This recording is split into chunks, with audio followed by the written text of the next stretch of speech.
espírito, ele já saiu da carne, entrou no espírito, e não tem dois poderes para se chocar. O que é que estava acontecendo?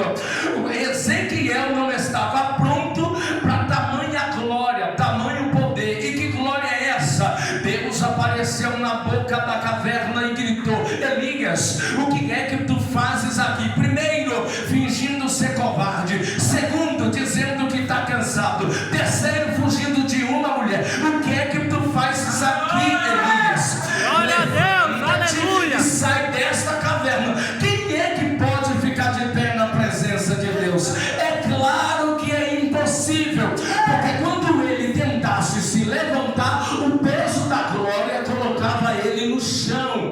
Ou ele se dobrava por espontânea vontade, admitia que não podia se levantar, ou Deus faria ele se dobrar, dizendo: não adianta usar a força para fugir da chamada, não adianta usar o QI para fugir do propósito.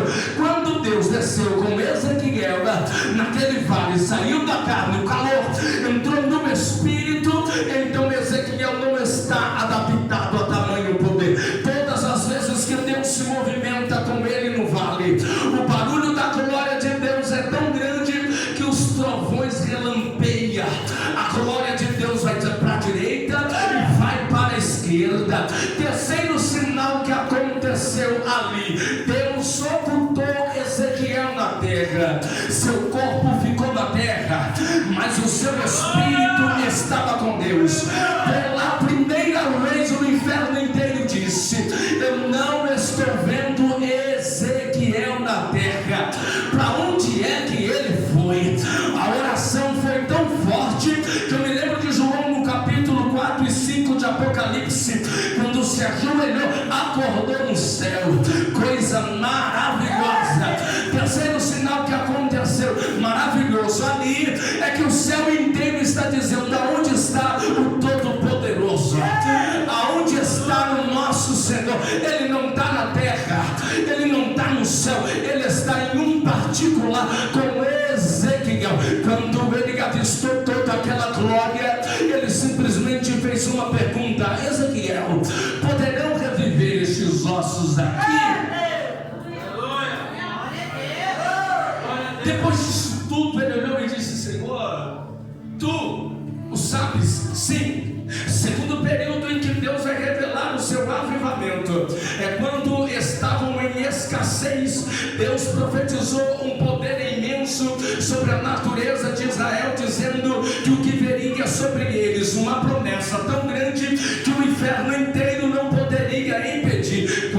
Terceiro sinal de avivamento e glória é que o Senhor manda ele ir para dentro da igreja, e os umbrais da porta da coluna começam a descer água, os cantos da parede começam a descer água, o limiar do chão e da porta começa a sair água. Seus pés entram dentro da água e ele não entende, mas continua adorando. A Bíblia diz que de repente alguém aparece, um ser de branco com cordel de medir, porque mede parede como mede o chão, profundidade, mas mede a parede também. A água que desceu da parede, a igreja já estava calculada por Deus, o chão já estava calculado, porém a água esparramava para um lugar seco.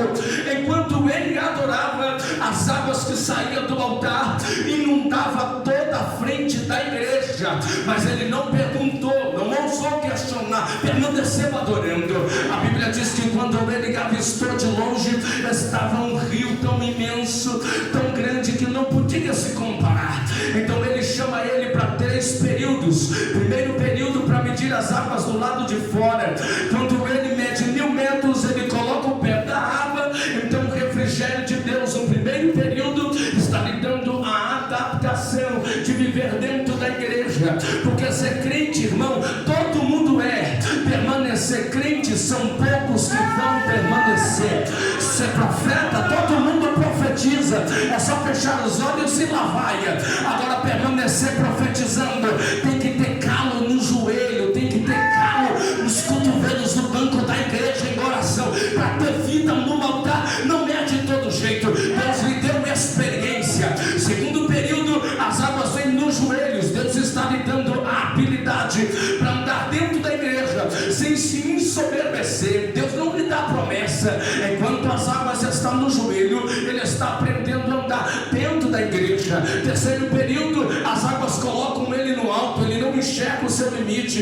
Então o servo de branco diz: olha para trás. Quando ele olha para a igreja de longe que ele abandonou, 3.000 metros longe dele, aí o Senhor diz: olha para o lugar seco. Quando ele olhou para o lugar seco, as árvores secas estavam verdes, com folhas, com frutos. Deus disse para ele: volta para a igreja e avisa para as árvores que elas não vão morrer, avisa para ela que as folhas vão servir de remédio, avisa para eles que os frutos vão alimentar nações e que não vai morrer. O número 3 é um número que aparece na Bíblia 383 vezes. É o número da plenitude de Deus, sim. É o número da associação sagrada, que representa a Trindade Santa, Pai, Filho e Espírito Santo. O número 3 da Bíblia representa também simplesmente os 3 períodos em que os homens deveriam comparecer na igreja durante um ano para adorar o nome do Senhor.